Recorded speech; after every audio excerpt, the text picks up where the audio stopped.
one of the biggest things around that was the lack of a feedback loop and the lack of an opportunity, a defined opportunity for stakeholders to weigh in, not just to be educated on the materials. So what we put out, we kind of grouped into 3 buckets here. Logistics wise, we had suggested quarterly meetings with those dates published significantly in advance so folks could mark those off, preferably in person. I think we suggested or offered up these offices, but generally we're amenable to any location so long as it was accessible. We had also deferred to the EDCs the EDCs and LDCs to facilitate those meetings. But in reaction to some of the comments that we had heard in July, felt that it was important that the agenda materials be made available at least 2 weeks in advance of those quarterly meetings so that stakeholders could come prepared with initial thoughts on those materials. And we're hoping that high-level minutes could be posted to the relevant PURA docket. We also had a lot of positive reactions internally to the Voice of the Customer programs that we heard described in July, and felt like that there was perhaps opportunity to get better educated about how those programs work, and then felt that our stakeholders and authority staff could have perhaps some productive suggestions about how those programs could be enhanced to achieve our shared objective. So the way that we thought we could do that was having the summary of the Voice of the Customer protocols and plan for the year filed annually, not for approval, but for situational awareness. And then I believe the company shared that there is data that comes out of that from the initial testing of the customer communications, and discussed different ways that data could be made available to shareholders, perhaps under a protective order, given the sensitivity of it. And finally, in the proposal, we were reacting to, I sensed, or my perception was that the companies wanted to take more ownership over this, and felt like a potential middle ground here would be that we essentially pilot this for the first 6 months where there was some accountability more directly to PURA before kind of removing the training wheels and turning it to a fully administered process by the companies. So I hope that was clear, either in the written comments or in some of the color commentary that I added now. So if we could go to the next slide, please. The feedback loop that we were envisioning through our proposal started with the communications being developed by the company, tested preliminarily with the Voice of the Customer program before going to the Energy Affordability Working Group, at which point we did envision a feedback loop where the working group would have the opportunity to weigh in, particularly in their specialized areas, before the company's communications team took that feedback back and made appropriate adjustments before distributing to the customers. So we were really envisioning a feedback loop, not simply stopping off at the working group to educate about those materials, which I agree is important. But speaking for myself, view it as important for the stakeholders to have a opportunity to weigh in.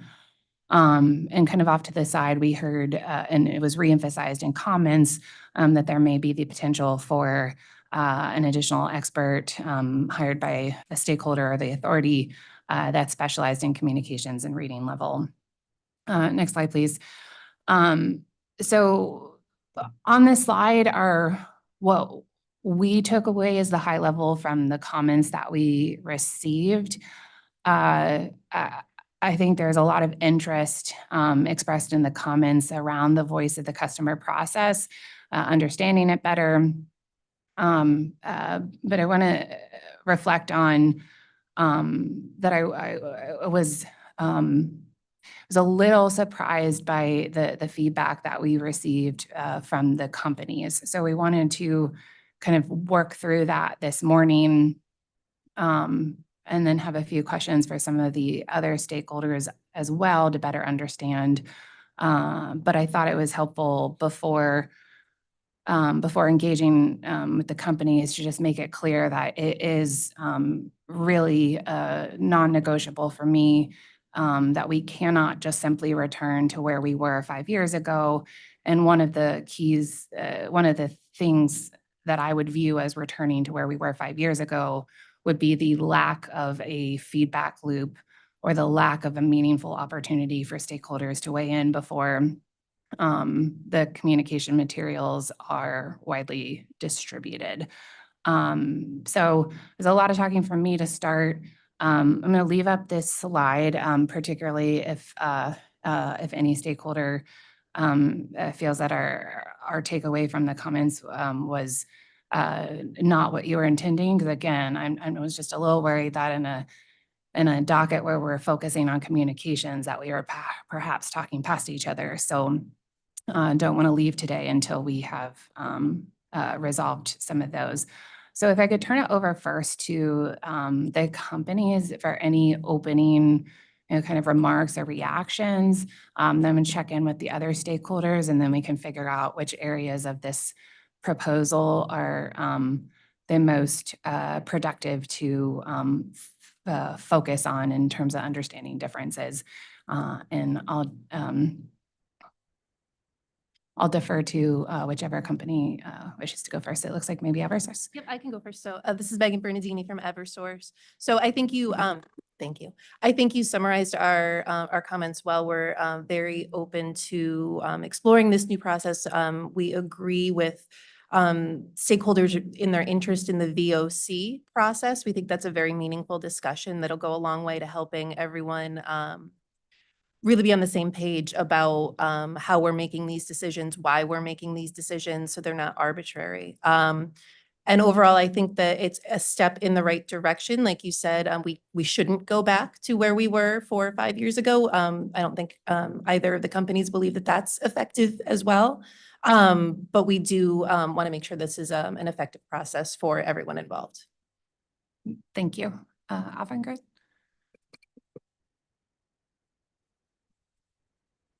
Great.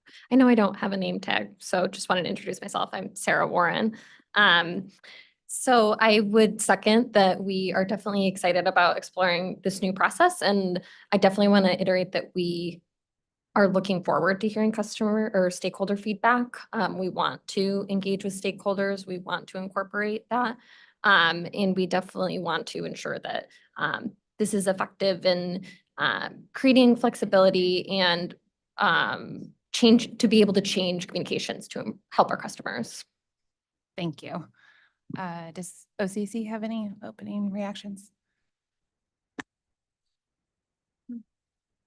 No, I think you summarized our written comments very well. Generally, since a lot of this seems to hinge on the voice of the customer, we have an interest in understanding how the voice of the customer works and ensuring that it seems to us that what gets fed into the initial part of the voice of the customer is going to control the outcome of the voice of the customer. So we just want to make sure that what's on the front end of that is the most useful pieces of information that we can have so that we can ensure that we get the best product in the end.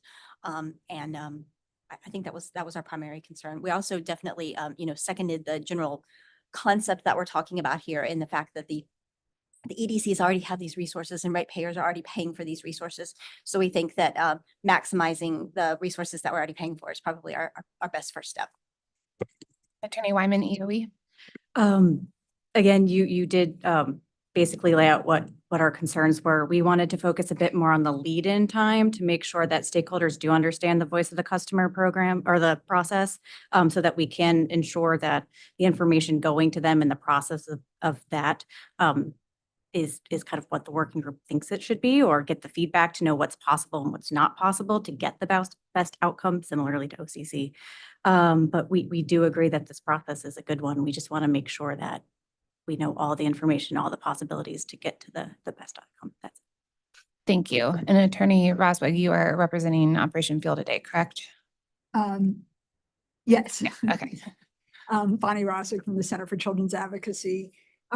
Yeah, the process includes some very, important voices. We think it's critical that we are able to provide feedback.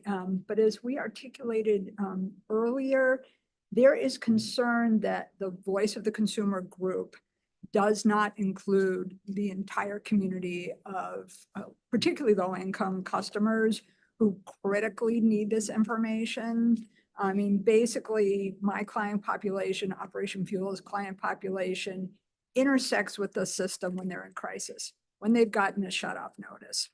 Prior to that, they are, if they aren't immediately going to calling the companies, then they are doing outreach to community social services providers, to their towns, to their healthcare providers, to other social services agencies. And I think that those entities getting that information up front is a critical part of the communication process and who the outreach needs to go to, because they are the ones who are intersecting with the clients. They are the ones having these conversations and trying to guide them. So I think that, them having this outreach, including all those, agencies, including DSS, including DDS, including everyone in the state who interacts with these client customers, because that's where they start. And so this is just a really critical piece of getting the information out. And the other thing is that, we have been talking about communication for years. It has definitely been the priority of everyone to ensure that communication is effective. And, there have been, recommendations, processes, and, in our experience, there continues to be a struggle with having that communication being effective and accomplishing the job that all the stakeholders wanted to accomplish, which is why we recommended that we have an expert come in communication, in communicating complex legal concepts to low-income communities. That was the track 3, Kim, or track 4 priority. It was at the end of the day, the person that was hired was very well-intentioned and very nice, but did not have the skill set that we needed. Individuals with that skill set exist, and I think that it would be such an asset to everything that we're trying to accomplish, in this room, to have an expert come in, so that we can really broadly communicate what we need to communicate, so that customers will understand that their bills can be affordable so that they can pay, which will help everyone in all the processes that we're trying to accomplish. Thank you. Thank you very much, everyone, for those opening comments and for being here. I think there is a clear need to focus on some discussions this morning around the Voice of the Customer program. But I want to see if I can tick off a few other perhaps lower hanging fruit first. So I promise to circle back to the Voice of the Customer questions. if I could go back to the companies around the final bullet, that was kind of our takeaway from both companies. The standardization between the utilities not recommended. This was one where I thought maybe we were talking past each other in terms of the expectation that was suggested in the written comments versus uh, what was received on your all's end. So I just want to clarify that what was intended in the proposal was to suggest the same type of standardization that we strive for now, which is like the substance of the programs are being communicated in the same way, preferably with similar, same messaging. Certainly, we were not intending to suggest that the companies couldn't maintain their own branding or their own processes. So I just want to make sure that there wasn't anything else baked into that comment from the companies that I'm missing, or if with that understanding that we're pursuing standardization of content and messaging, that's what we were all going for.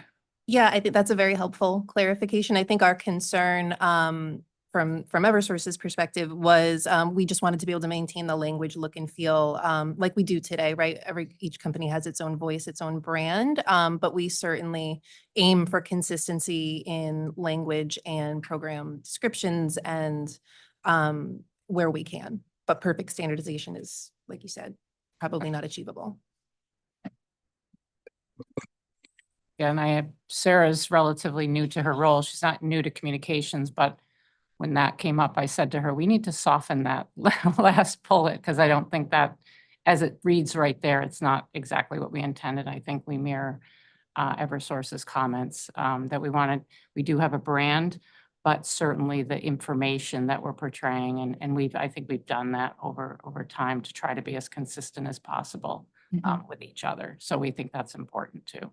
Okay, thank you. Because I think we had some discussion in July about, I want to say that I asked a question along the lines of, well, what do you do if there is, so if we're naming the companies like co-facilitators of this working group, what do you do if there is a conflict between the companies? And I don't even want to try to paraphrase the answer. I recall being satisfied by it, but then I wasn't sure how to reconcile that with the standardization comments here. So I think we're okay unless there's anything else you want to add here. Thank you, Chairman Gillette. So we agree as well. I think it's the key messages we should nail between our companies. We should be able to get that right. The LLFs, so for the last few decades, the language, look, and feel is something that the creative folks typically take the pen on. And I think language might be the one that's like, that we can talk about a little bit further because it's the look and feel and our technical capabilities. For example, to send things in color and how it displays in our, what we refer to as our beautiful one-pager, the one-pager that shows all the programs to help each year. We might not have that same technical capabilities to do a color insert, for example, across our company. So that's look and feel. Additional technical capabilities around standardization would be our digital alerts. So we don't have the same exact technical capabilities. We do share some of the same vendors, but the digital alerts for email and text and putting graphics like the usage caps for the low income discount rate, the ability to put a graph in an email, for example. So we'll have some differences there from a capabilities perspective. So look and feel, I think, can be different for language pieces. I think we've spent in some cases, I think that'll be the one where the meat of our stakeholder input can wrestle with and have diverse perspectives. I think there was a lot of input on whether to use, for example, like not all stakeholders will agree and should use the word disconnect, shut off. And there's a lot of brain cycles spent on those things, which probably don't need to be let's just let those be customer tested. But as well, Avangrid has a different population than we do. We have different languages that we serve. We've got different messages that resonate, different percentages of financial hardship customers, of medical customers. So there truly are some differences even between our groups that might test differently. So we just want a little room and then versus standardization. And that said, we do draft off of each other. If one of us has figured something out before the other one, then we will connect and leverage that. So I think look and feel, little room for different. Key messages, we should nail the same, and language can be part of that discussion. And like, the 8th grade, reading level, for example, which we've gone through. And I think in our working groups last fall, which were super successful, like very productive, we shared the testing, the process, and by adding the word Eversource or the EOE phone number or an email address, that increases the reading level from 8th grade up to 10th grade or 11th grade, that alone. So none of our materials are absent a phone number, an email address, or a proper, noun. So that piece of it on the language, I think can be all inclusive. But there was a great academic who joined the Massachusetts procedure on energy affordability. And she had some great input on kind of language and even not referring to financial hardship customers as low income, because from a respect perspective. So there are some experts in there that we've been able to tap into in other areas. And we're not opposed when people have a perspective. And we share Ms. Roswick's observations about the consultant a few years ago. Thank you. So if I could summarize, so for the standardization piece, is there another way that the companies would prefer to see this described to capture what I described as the intent here? Or are we like in a final decision around this, or are we comfortable now that we understand the intent? I think the goal between the companies should be consistency in key messages and coordination. I think that's really where we're gonna we'll be, like Jess said, be able to draft off of each other and be able to kind of share best practices versus I think the word standardization just gives a different approach. Yeah, thank you. I appreciate the suggestion. All right, before I move on from this area of inquiry, anyone else want to be heard on this item? Okay. All right, thank you. So I wanted to tackle kind of some of the feedback that we received around the process that the authority laid out as being difficult to administer or administratively burdensome, which was certainly not our intent. I think I shared in July, I tried to prepare everyone for the fact that I thought it would be helpful to be very specific and clear in the expectations or the drafting of essentially a charter for this working group, because I think the clearer we are on upfront expectations about how they should operate, perhaps the smoother it would go. So I just want to be careful to find a balance between we weren't striving to be overly prescriptive in the setup of this, but rather trying to fulfill the objective of setting clear expectations. So I was hoping that those folks who had comments that were more along the lines of the process as outlined being administratively burdensome or otherwise difficult to administer, hoping that we could kind of talk through that and understand, number one, what was specifically what was it about the process that's difficult, or is it your position that it's difficult as a whole? And number two, if you have any suggestions about how it can be tweaked, understanding what the objective is. And perhaps if I could turn first to Avangrid, as I understood this to be kind of a theme of your comments. Sure. So I believe what we were trying to convey is that, and I know we touched on this, that we want this new approach to be something that ensures faster change is able to be made in customer communications, just so that it is, we're able to improve that for our customers in a quick and effective manner. So what really was the concern for us is the required filings in terms of the changes. So our suggestion was to, in the charter, lay out what communications we're going to review, how we're going to test them, and what KPIs we're going to look at to determine effectiveness.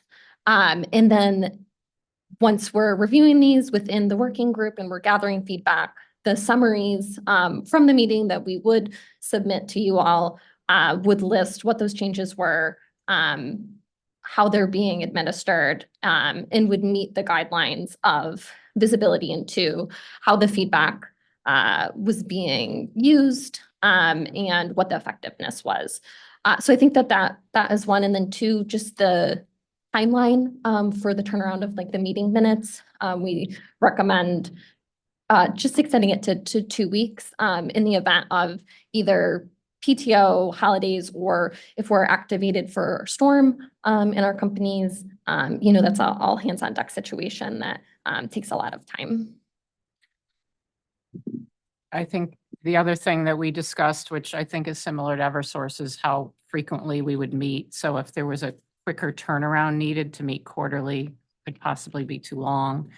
And then also definitely appreciate, the interest in being in person, but that also can be a barrier sometimes, especially if you're trying to turn things over a little bit quicker. It might be just difficult to get people in person. So I think, again, Eversource had commented on this, that perhaps virtual would be acceptable, maybe in person preferred, but also you could have people come in virtually if need be. So maybe a couple of suggestions like that as well, to make sure we have structure, but it's nimble enough to respond to things that we need to move faster on.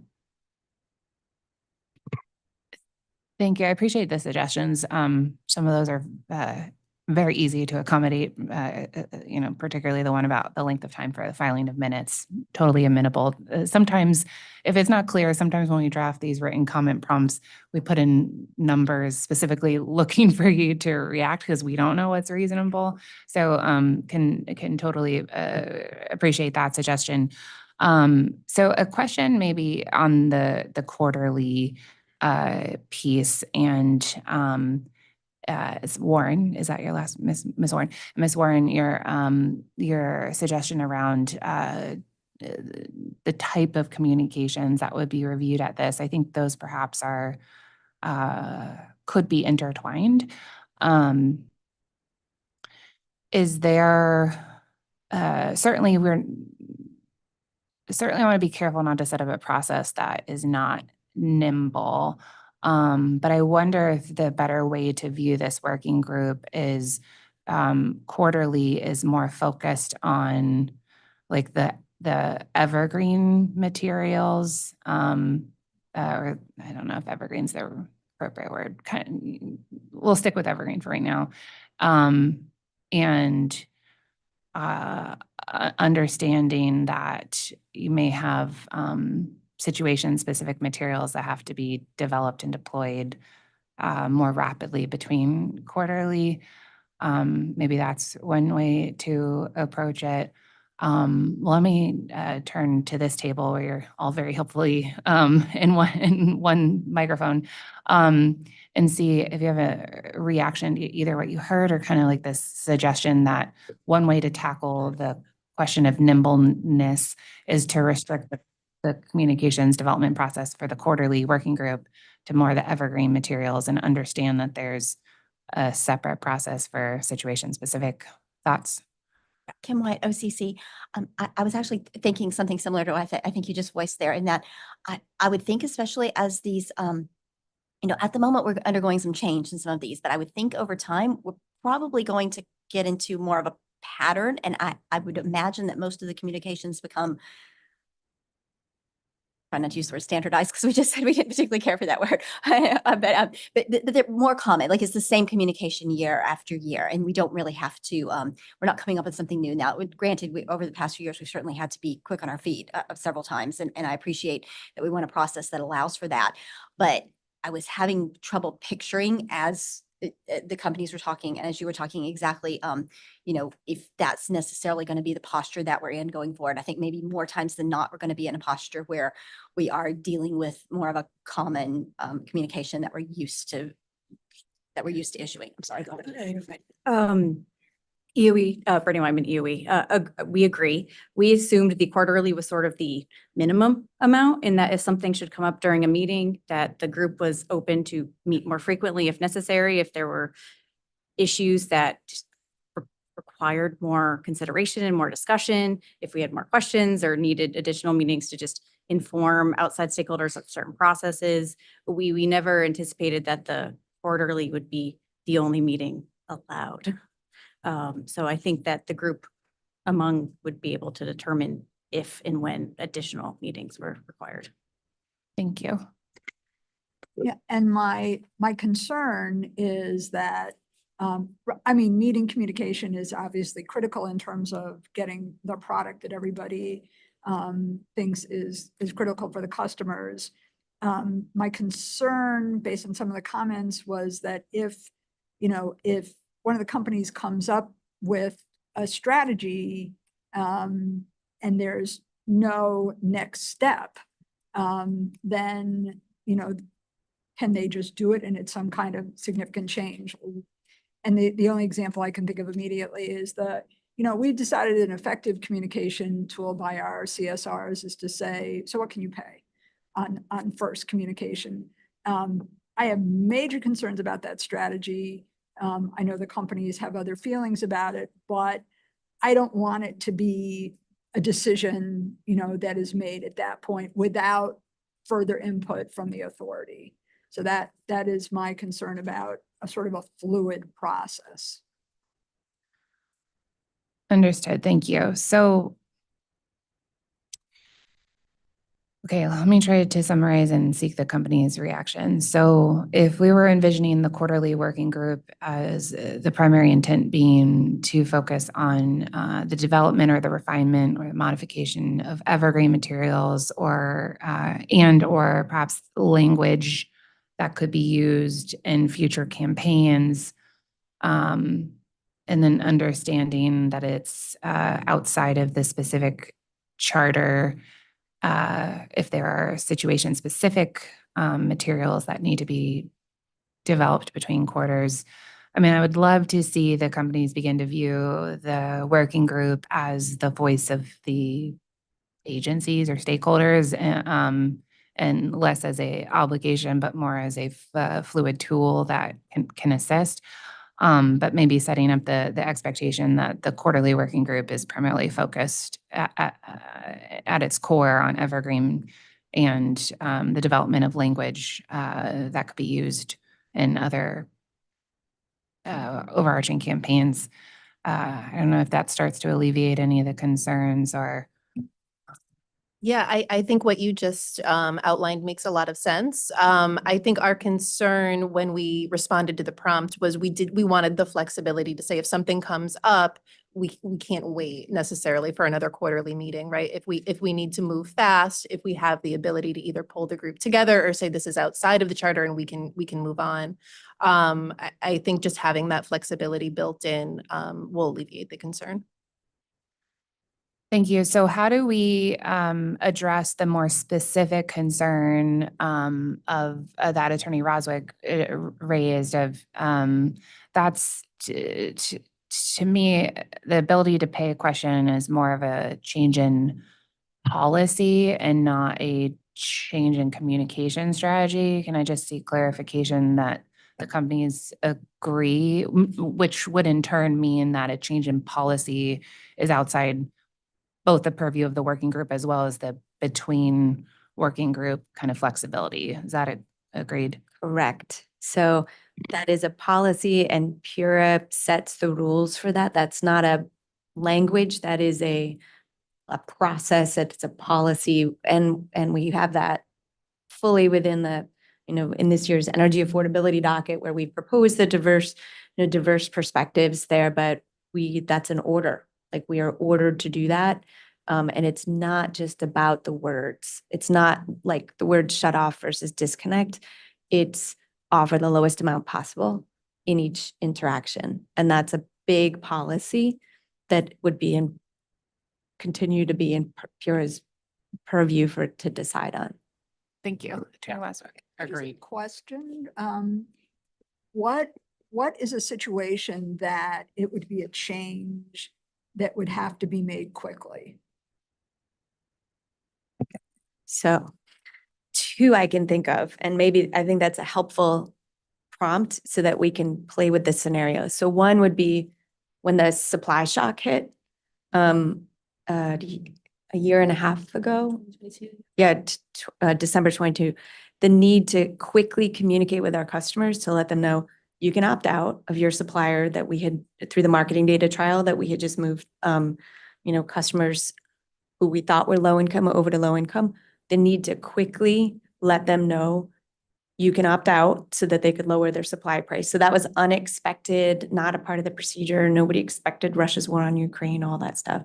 A second example would be the low-income discount rate usage cap. I know there were some perspectives that it was too difficult to use words to communicate it, so we weren't allowed to communicate it. Customers within a month of being on the discount rate started using 100% more usage than they had before. And EOE got complaints about that. So did several legislators. We were not allowed to communicate about the usage, about the cap on the usage, but customers needed to know it. So they didn't think they were going to get a 50% discount off all 300 kilowatt hours of their usage. So that we, responding for prior to the June and July heat, we had to get that out to customers. Otherwise, they would think in the summer that all of their usage would get the 10 or 50% discount. So those are two examples of where we're reacting to something that maybe, stakeholders and history hadn't teed up for a steady state normal procedure. But the timeliness really mattered to get that out to customers. And so we wouldn't have time to VOC test it, to have several stakeholder meetings for input. That takes months versus we got to get something out the door quick to let customers know. So those two examples help, and we can talk through like how we would do this process for those. But If I may, I think just to Ms. Kane and to Attorney Rodwick's point, that's why the scope is so important to understand if what the working group is supposed to be working on are those quick, short-term communications, or if we're looking at something that's more evergreen. It may be the answer is both, but as Ms. Kane said, the process would look vastly different between the two, and understanding that scope is important. Building on that same sentiment, understanding the scope of, are we talking about written communications, or are we talking about all communications, meaning like the scripts that they use too? So understanding exactly what it is that we're supposed to be addressing here would help us understand the process a lot better. Okay, I think what I was starting to circle around was all communications, but evergreen communications as the subject of the quarterly meeting, or perhaps like language that can be used to develop other communications, and suggesting that in between the quarterly meetings, if there are situations that need to be reacted to, I think the companies would be encouraged to consult this group for fast reactions, but that the kind of the structure and the charter that is outlined for the quarterly working group meetings, the timing especially associated with that, is not something that can be accommodated. So that's kind of what I was circling around. I don't know if that's helpful to react to.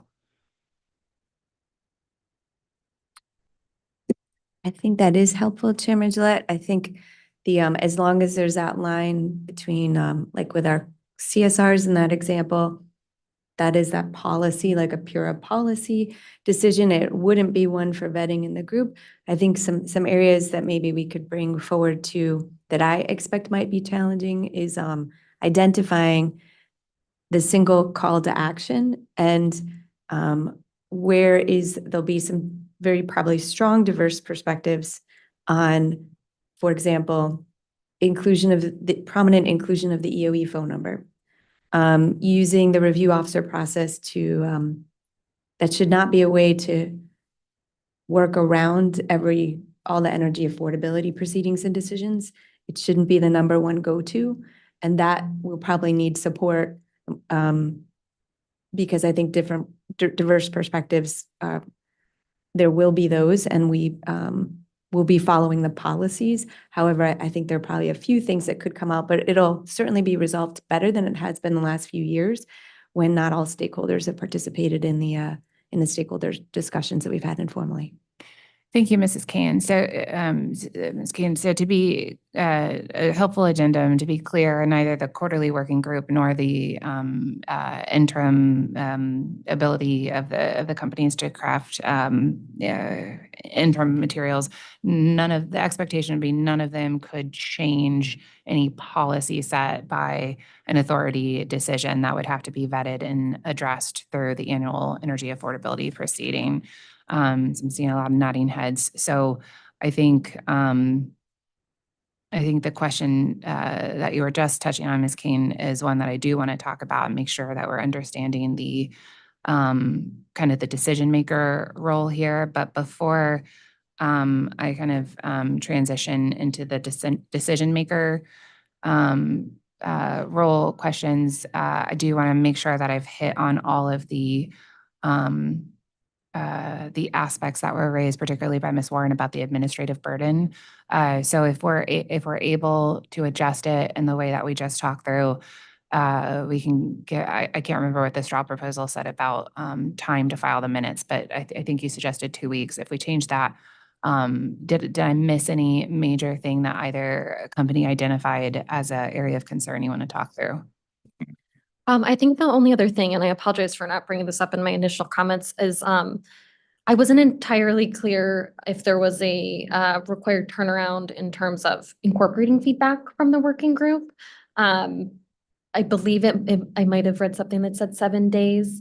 And while that's certainly something we could meet, our recommendation would be to do 10 business days, just to allow for, again, flexibility to work through our internal review process, which is a 5-stage process that includes SME review and a proofreader, just to be sure we're putting out the highest quality communications.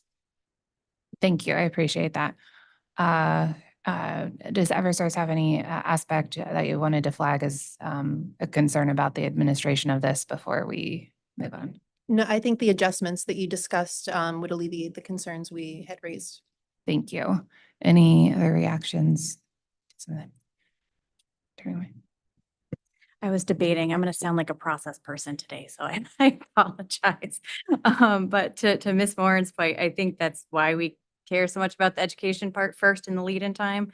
We don't understand any of the company's process for communications, for drafting them, for the review process, for how it works with VOC. So to the extent that we can learn that up front and get that information up front and then incorporate it into how the working group functions, I think would be the best. Absolutely. Thank you. Yeah, while I am interested in those aspects, I do think that that the working group might convene once it's established. I think the working group might spend its first meeting very heavily focused on education. Okay. All right. Thank you. Okay, so let me switch to the decision maker role, because I think there was some concern raised both back in July and in comments reacting to that. So to be clear, I think how we were envisioning it was, again, that the first 6 months, so essentially, the first 2 meetings of this working group, any decisions that the companies made to not include stakeholder feedback, or if there was an area of dispute, the idea was that we would essentially have this 6 months period of training wheels where you're filing just those areas of dispute as a motion for review and approval. And pursuant to our process, we do normally allow 7 days for stakeholder comment. I would expect that the stakeholders would be able to react in that time, since it shouldn't be a surprise to the stakeholders that that was an area of dispute. So Pura would be positioned to react quickly to those areas of dispute following the first 2 meetings. After that, the expectation, as we outlined it, or intended to outline it in the straw proposal, was that the EDs, I think we summarized or used EDCs here, but I mean the companies. We would transition into a situation where it was the companies making the final call, full stop, with the expectation that we were working collectively towards the objective of the companies being fully responsible for the outcomes of those decisions, meaning that if there was a result that did not align in some way with a statute, order, or regulation, we would have our traditional enforcement activities. But I think the conversation that we had in July was that you don't feel like you currently have that ownership or accountability. So I was personally subscribing to that. I understand that. I appreciate that. So I could envision a future where we're transitioning to that, but was trying to accommodate some of the concerns by introducing this like training wheels period. So with that kind of summary, I want to open it up for comments, requested modifications to that. Anything. I just want to focus on that. Attorney Roswig. You know, as we said in our comments, we're very concerned about that kind of outcome. Our current communication system does not work. All of the efforts that we've put into this process over the since 2018, it's not that the companies don't have ownership. The process was not effective prior to the involvement of the authority in crafting communication orders. It's our position, and I think over the years, the authority's position, that the companies have not complied with agency directives over how to modify that communication. It is simply not effectively communicating to particularly my client population, which is the low-income customers, what they need to know. And until such time as there is a successful model, I don't think we're ready to turn it over to anyone, particularly, and I am sure the companies will disagree with me that their communication system is effective. The voice of the consumer program that they have, while laudable, I think it leaves out a huge section of the community that I represent. Again and again and again, my client populations, the social services providers that I work with, the community providers that I work with, the healthcare providers that I work with, are totally clueless about the process and the programs and the protections. So to turn that back to the companies to have total control over it, I think then we won't make progress. I would say that if we did get someone in with the expertise to develop a program, that we tested it, that it was working, then, perhaps it would not need total Pura oversight. But right now, I'm very concerned about that being the result of all the work that we've done over the last 5 years. Thank you. A couple of questions in response. I can think of a few ways to potentially mitigate or start to address some of those. Maybe what I hear you suggesting is a longer period of the training wheels from a year instead of 6 months. Maybe changes to the voice of the customer program, which I promise we're going to spend a significant amount of time on shortly. But just looking for, and then I think the third suggestion was an incorporation of a expert that's either retained by the authority or OCC or someone. Do you view those individually or as a package as mitigating some of your concerns? Because I think I shared in July. I should have added to my non-negotiable list, non-negotiable to return to how we were, but it's also non-negotiable to continue in the status quo, given frankly, the drain on pure resources. So I just want to see if you have any reaction to some of those suggestions to perhaps capture. And those are all great suggestions. And it would certainly mitigate my concerns. The other, I think, critical piece that we have to have in the room, we all sit around and talk about our view of what communication should be, what needs to happen so that it will work. And I think we really need to have some of additional voices around that table. What are social, if it is possible that customers would be part of that conversation, although they're very reticent, because many times they feel like that there will be retribution. And I'm not saying that based on anyone's experience. I'm just saying that is particularly vulnerable populations. It is an ongoing concern. But I think that some of the social services providers, some of the municipal agencies, some of the healthcare providers, I think we need to hear what they hear, which is how their patients, their clients perceive the process, and also what their conversations, because they will be calling the call center representatives, and the information that they're getting about what is available to the household that they're working with. So I think as we craft that communication, I think it's really critical to understand what they think populations need, so that they understand the programs and they understand, again, how to pay their bills. Thank you. So you're seeking additional members of the quarterly working groups, and I apologize, I think this might have been in your comments, but the suggestions were DSS, the community action agencies, and I think I heard The healthcare providers, the medical home initiative people, which is, I think, through the Department of Public Health. I mean, I can give you a list of, agencies and organizations that might be, really important, or even either part of the working group or to come in for a working group session to say, this is what we need to talk about. This is everyone's experience. This really needs to be part of the communication so that everyone is understanding, what the programs are and how the customers can access them. And frankly, what the challenges have been. My clients still cannot upload documents.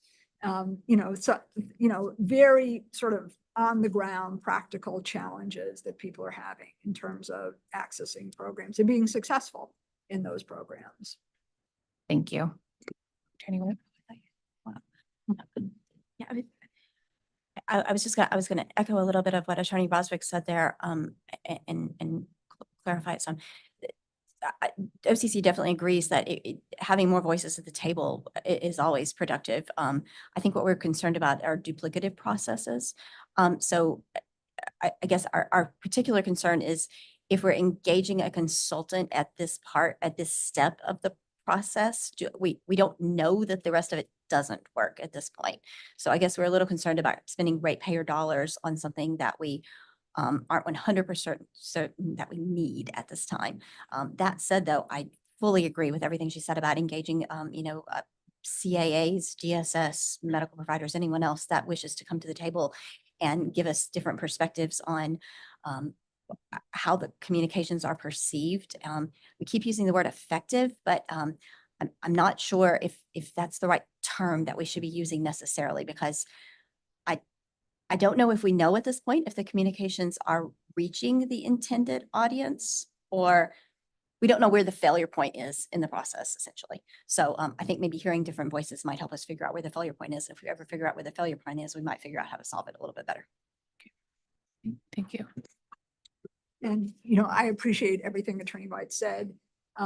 My gauge of effectiveness, I mean, what I tell everyone in the state, out of the state, no Connecticut customer should ever have their service terminated. There is a program, and it's, Commissioner, what you said, you know, very early on, I think in 2019 or 2020. The problem is the disconnect between the availability of those programs, the affordability of those programs, and people understanding what they are. So I judge effectiveness by terminations of service. And if we have thousands and thousands of people having service terminated, then there is a disconnect between what they are understanding their options are. And I don't mean at the midnight hour when they have a termination notice, they owe thousands of dollars, they don't have any other options, but very early on in the process, understanding what those programs are. And I think that that's where the problem lies. Thank you. I don't want to jump the gun to VOC since we are going to be going there next, but it is my understanding that some of these concerns are items we can use the VOC for. And similarly to what Attorney White was stating, I do not believe that initially we should be using outside resources when we should test the ones that currently exist. Thank you. Let me just make sure I tie the decision maker question in a bow and make sure there are any other comments from the companies. It would be particularly helpful to have feedback on for the filing that we're looking for during the training wheels period. How long it would be helpful to have a suggestion about how long the companies need to prepare that filing from the date of the working group meeting.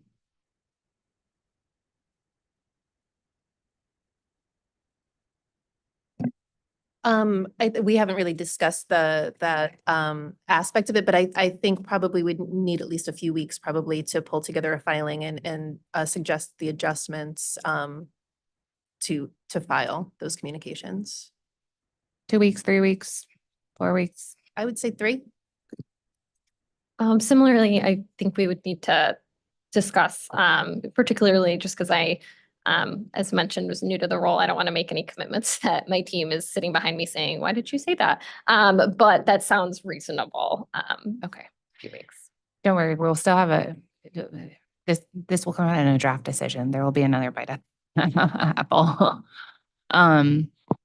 Okay. Any other comments on the decision maker role? I'm not sure we're going to reach consensus on this item, but I want to make sure everyone has said their piece. I think what I hear Ms. Roswig saying, Attorney Roswig saying is kind of the voice from the customers that are in person. And so if that's something that in our VOC, we can talk about how to address that. And one of the opportunities might be in our community action agency events, our partner events, to test the material while we're already there in person with the community action agencies, with Operation Fuel, and leverage that while we're telling customers about the program, and then also, ask for input there. But I would share, I think ultimately that when the consultants come in, they give some information, but it's not like a persistent evaluation. It's not like a review of all the documents on a recurring basis. So the VOC it should be more important than any other stakeholders' input, period. So we still believe in that, and we still believe we should give it a whirl because we all pay for it already, and we're not using that voice. And where we are, like the programs to help, we have more than a 90% effectiveness perception from customers, and we're not aware where we aren't reaching customers. I would also say having disconnects is not an indication of communication in all industries and the utility industry. There are customers who can't pay versus those who don't pay or won't pay. For those who can't pay, we're supposed to be addressing that through the discount rate, period. The discount rate, LIHEAP or SEEP, and Operation Fuel Assistance. That's the mechanism to help bills be affordable. On the back end, if they then haven't paid the affordable bills, then there are broader housing affordability issues, which we've seen indications of even with the discount rate. So I think that that shouldn't be the metric of effectiveness of the communication. Do I agree that ideally everyone would be paying their bills and we wouldn't be disconnected? Absolutely. That's the last thing we want to do. But it's not an indication of effectiveness of the communication. Yeah, I would agree with that. And I also wanted to echo, I think we have a lot of opportunity to incorporate some of those other stakeholder feedback with our existing process. Like you said, we're also doing a lot more community events. We're partnering with the CAAs. So I think there's a lot of opportunity to incorporate from customers in person as well as with the CAAs through those existing approaches that we're using more frequently. Thank you. A couple more things to tie up on this, and I promise we're gonna get to the voice of customer. The in-person, changing the subject a little bit, but it was something that came up in Avant-Garde's opening comments. I believe the point about in-person versus remote, I think our straw proposal suggested in-person to the extent practicable, because the way that I had understood the July feedback, particularly about the working groups that were so successful in the previous year, was I had interpreted it as one of the reasons it was successful is because it was in person and around the table. If that was not an accurate read of the situation, and it should say in person or remote. I know this is kind of really in the weeds, but I feel like it's important to understand. Good question. There are probably two things. Just we and Avant-Grid had an in-person meeting together so we could kick off the energy affordability proceeding, but our proceeding with stakeholders, that was all virtual. We met individually with Operation Fuel, EOE, OCC, and then we pulled everyone together multiple times and we invited everyone into those discussions. And those were virtual, and I think they went well and were very productive. I think one of our concerns too is that going to the wanting more voices at the table, the more people we have at the table, probably the less likely it is for them to be able to meet at the table in person. So we just want to make sure that we're conducive to getting more voices and we do whatever we can to achieve that.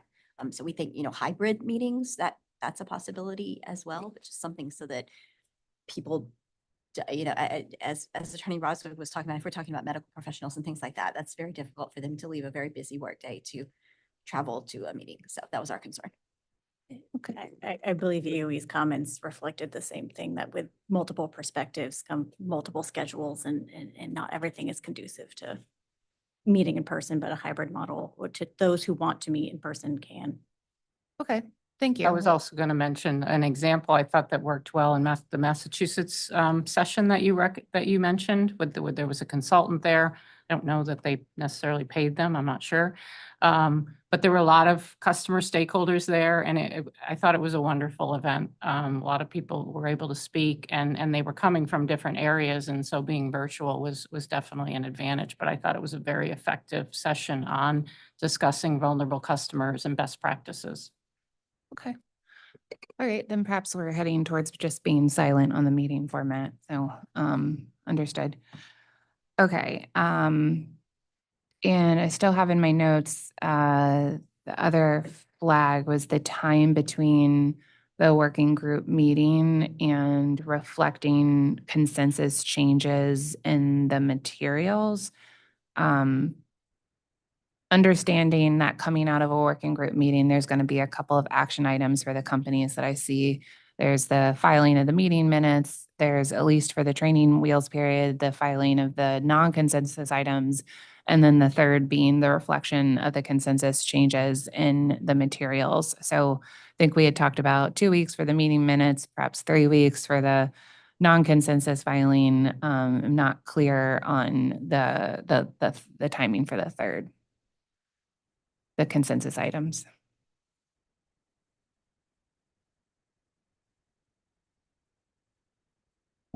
I think 3 or 4 weeks for that is a reasonable timeline.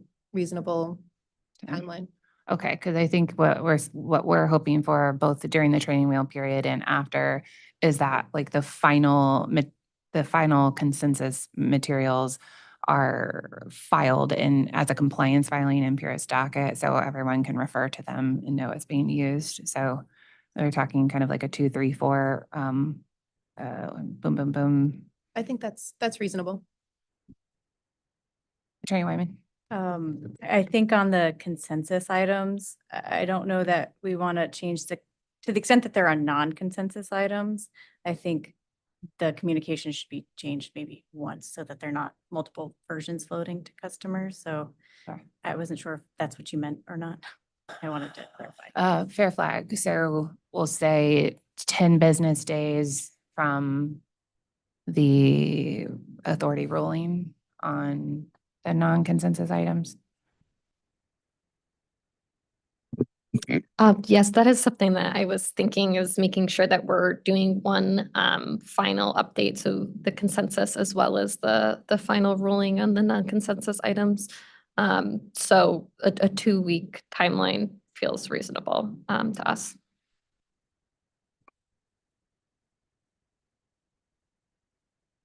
Ready. Okay, so I'm gonna say, after the training wheel period, it's 4 weeks from the meeting because there is no non-consensus filing. And during the training wheel period, it's 2 weeks from the authority ruling on the non-consensus items. Okay. All right. Let me just check this out. Is there anything besides voice of the customer left? I think we're narrowed down. Is there anything besides voice of the customer left that we haven't touched on? Anyone? All right, so let's transition to the promised land, which I think we have some additional people here, if I'm guessing, on voice of the customer. So I think Attorney Wyman's flag from earlier is helpful, and that it sounds like we're heading toward a kickoff working group meeting once this is established that's heavily focused on educating all of the stakeholders about internal processes for approval of communications materials, and then a much more concentrated focus on the voice of the customer. So if I can start kind of with that premise, I think the other part of this conversation is Pure Straw proposal envisioned kind of a once a year affirmation or update to what the company's individual voice of the customer structures were. But also, let me start with a question of, do either of the companies have an opinion on whether the working group process as envisioned allows for the companies to consult your voice of the customer groups kind of as a preliminary measure before going into the working group? Or did we not give enough space for that? So think that it is a cycle, a feedback cycle. Do you mind going back to the circle? Robin. The feedback loop. So I think this would be how we process as well. The internal comms team takes those key messages and then brings them to the voice of the customer team to test. And maybe Chad can speak to the timeline, if that's helpful to understand the timeline to VOC test typically. And then sometimes there's a little bit of a backlog, but kind of share that timing, Chad. Yeah, absolutely. Chad Novak, I'm the manager of Eversource's Voice of the Customer team. Our general timeline for testing our qualitative communications is generally in the 2-week period from the word go to allow for data collection before we start to get data back and summarize that result, analyze and summarize those results.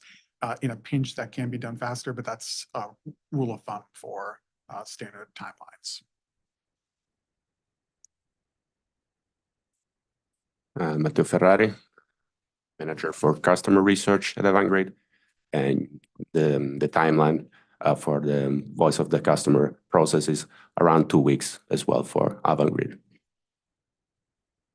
And just built into that timeline as well, before they can customer test, we need to develop the material that they'll be testing, right? So we have to build in a little bit of time for actual development of the key messages that are going to be tested. So that has to be built into that process as well. Okay. So oh, go ahead. Ms. One other piece, just the testing period itself, we give 2 weeks. Just share a little bit about after the testing is done, how long does it take for the process to glean the key messages, the scoring, and package that up to share with the stakeholders? Because it's not immediate. Absolutely. So our standard fielding period for data collection is actually about a week from the word go. If we're getting really strong results, that can be truncated if we have a higher response rate.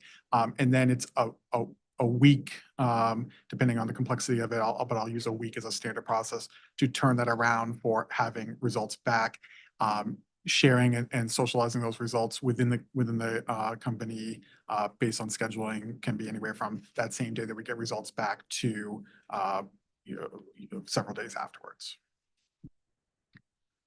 Okay, that's really helpful. Thank you. So I think some of these timelines we had assumed, like we hadn't tried to articulate in the working group straw proposal, but more assumed that they were coming ahead of the first step in this flow chart. So you're developing the materials, you're testing them.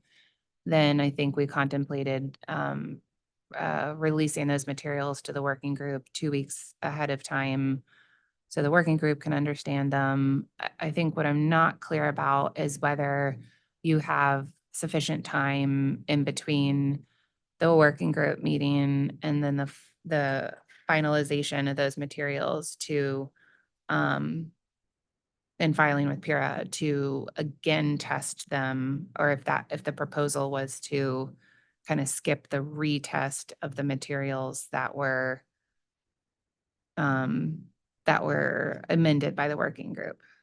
Yeah, so I don't think that we, in the timeline we just discussed, I don't think a retest was built into that. I would think that they wouldn't need to be retested unless there's areas of dispute or areas of concern. So I think there may be built in some flexibility for those types of scenarios. But otherwise, we don't always have to do a retest if we have very clear results and there isn't any disagreement among stakeholders. I wouldn't think we'd need to retest. I don't want to speak for other stakeholders, so I'll just speak for UE. It may be helpful to have the working group prior to the VOC. That way the stakeholders understand the materials that are being brought in front of the customers, the questions that are being asked. So we have a general consensus on that information, because I do believe that arguments may occur when we get it after it's gone to the customers and then, well, we don't agree with that question, or we don't know why you asked that, or why didn't you do this?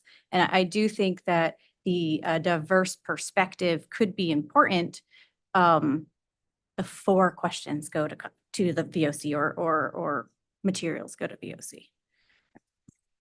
Yeah, I absolutely agree. I mean, we are, looking at it as, this is a measure of success in terms of communication, but we don't know the questions, we don't know the information they're trying to get, or what their objective is from their perspective. The center, Operation Fuel, has its priorities, I'm sure OCC and EOE as well. And I think if we knew what information they were trying to get and what success they were trying to measure, then we'd have a sense of whether or not that is sort of a measure of success in terms of the communications process. Thank you. I also think, just for efficiency purposes, it may reduce the need for a retest of that language if we all sort of looked at it together beforehand. Okay, thank you. Seek the company's reaction. I will say that to me, a downside of amending the process to have the working group go before the voice of the customer is that then presumably the voice of the customer comes afterward, and then the working group is then essentially kind of deferred to the EDCs to be the final decision maker there. Like they're gonna presumably adjust like you may have walked out of that working group with a understanding that the changes were gonna be made this way, but then they get the customer testing and they're like, you know what? That has caused us to no longer agree with the working group. And I'm not sure that it's sufficient to suggest that the working group meet twice in a cycle. So I'm fine if we want to restructure the proposal to reflect that. But it is, to me, it seems like a very obvious trade-off. No, and thank you, Chairman. That's a very good point. I always envisioned that we would still see the results of that and therefore understand why those changes were made. But I do agree that maybe it's not the most administratively efficient to have multiple meetings, but for us to at least see the changes and work from there. But I would defer to other minds on that as well. Yes, thank you. I mean, it's a great point. The question becomes, how does the voice of the consumer process, impact what we're trying to achieve here? Whose priority is that? Is it information that the company wants to get for their purposes, which they are certainly entitled to do? Or is it information that really motors what we're trying to achieve here in terms of effective communication and customers understanding what we around this table want them to understand?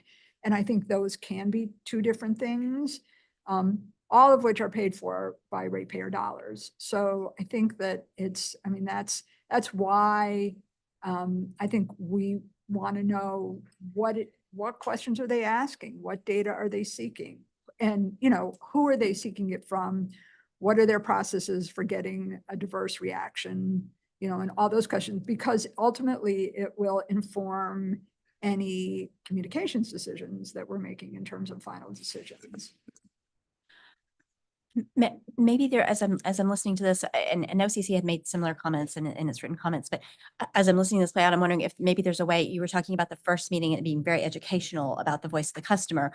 Maybe if that is a time when there could be a lot of stakeholder input into the voice of the customer process in that initial first meeting, and we could get a better understanding of the voice of the customer and maybe share some opinions from the stakeholders on how maybe we think you could improve the voice of the customer process in general. And then going forward, it would be more of what you described, where we're engaging at a later spot in the process. But if we get a better understanding of the voice of the customer up front, and it's possible that I lack an understanding in saying this, but I'm picturing that there's kind of some overarching concerns that we have in all of these communications. They're kind of bucketed in these general areas of energy affordability. And so therefore, it might be possible to have one overarching discussion before we get all this started that pulls us all on the same page and puts us in a better spot going forward. Okay, let me suggest kind of a hybrid and seek the company's reaction. So what about a process where we have 5 working group meetings a year, but the first every year is a refresh of the voice of the customer, and here's what we're looking to accomplish this year. Generally, here's who we're going to meet with, here are the types of questions that we're asking. But with that, there's no disturbance of the process as contemplated in the straw proposal, so that the working groups otherwise meeting after the materials have been tested. I think that makes perfect sense. Yeah, we would agree with that. Okay. What's the reaction to that kind of hybrid suggestion over here? EU agrees. That makes the most sense. Okay, Yeah, that makes sense. Thank you. excellent. Okay. Cool. Let's do this. Let's take a 5-minute break. And when we come, let's take a 10-minute break. And I would appreciate everyone kind of regrouping with people you came with and seeing if there is any other aspect of this working group proposal that we have not spoken about this morning. I don't want to leave without any comments or questions being addressed. So 10:26, let's go till 10:40. That's 14 minutes. And we'll come back at 10:40, please.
All right, welcome back to docket 240501.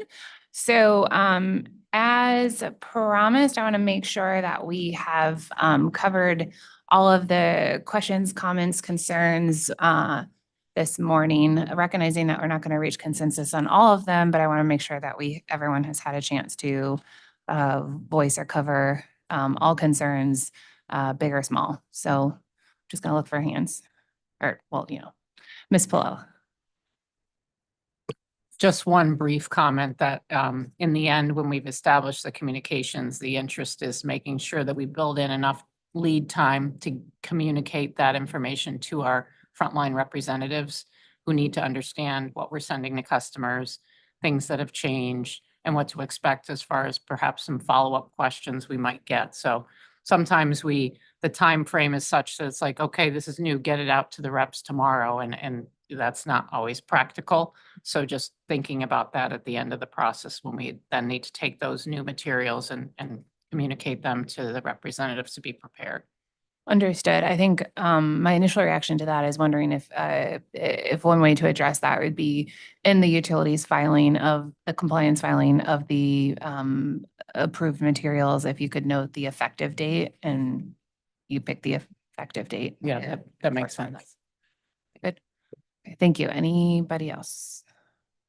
Ms. King.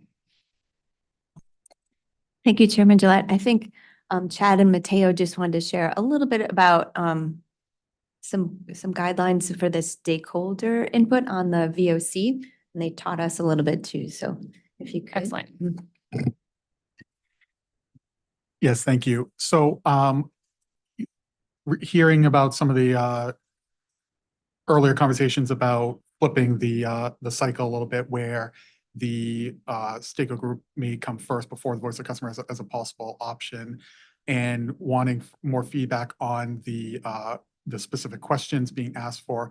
We completely agree that the stakeholder group should have heavy input on the research goals of each communications testing that we are doing, with allowing the flexibility of voice of customer teams respectively to design questions to meet those research goals. Every communication we have will have a slightly different focus, and more to the point with qualitative research, which in my opinion is where this type of communication is going to be most heavily focused on. There's always the concern of respondent fatigue on those points, whereas the qualitative research will be, they'll be reading potentially some lengthy copy of those responses and then giving open-ended or verbatim feedback to those points.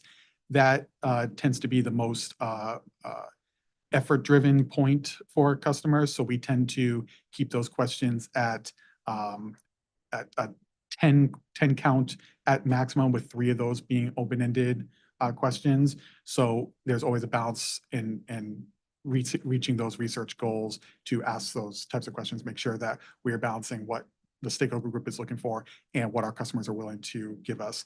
Furthermore, to that point, we always want to make sure that our customers are willing to come back and answer questions again. So we always want to make sure that we're not overburdening them and going to them too often, because that's a non-renewable resource on occasion. If you want to add anything else. Absolutely agree on the approach. We can work towards the goals, and then use the processes and the activities that we are already carrying out to have the best results from the quantitative research. Thank you both. Anyone else wish to be heard?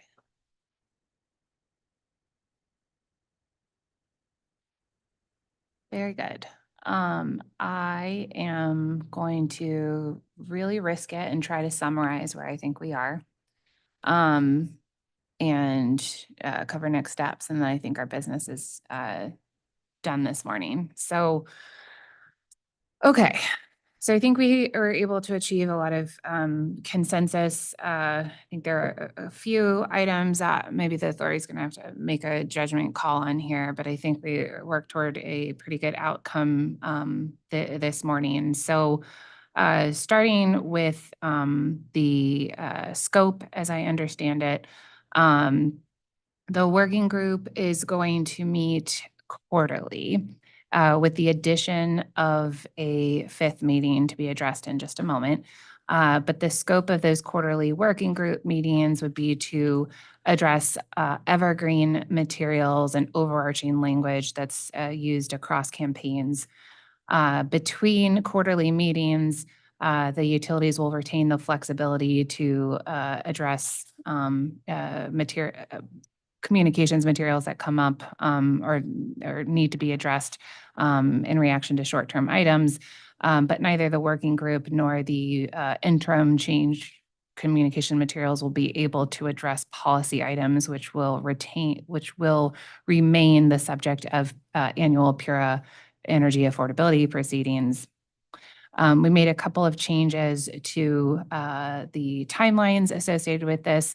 I did not hear any requested changes to the release of the or the scheduling of the quarterly meetings. I think it's the straw proposal suggested we would schedule those 4 weeks in advance and provide the materials 2 weeks in advance, but we did adjust timelines coming after that, which included changing meeting minutes to be filed 2 weeks afterward and 3 weeks afterwards for the non-consensus filing that is made during the training wheels period.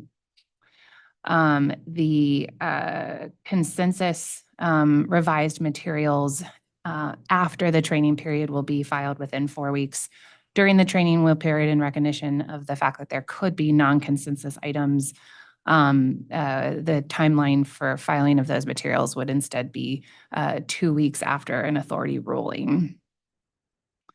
With respect to the fifth meeting contemplated to be added here, it would occur first each calendar year and would focus on the voice of the customer and the objectives and provide an opportunity for stakeholders to weigh in on the objectives of the voice of the customer for the year.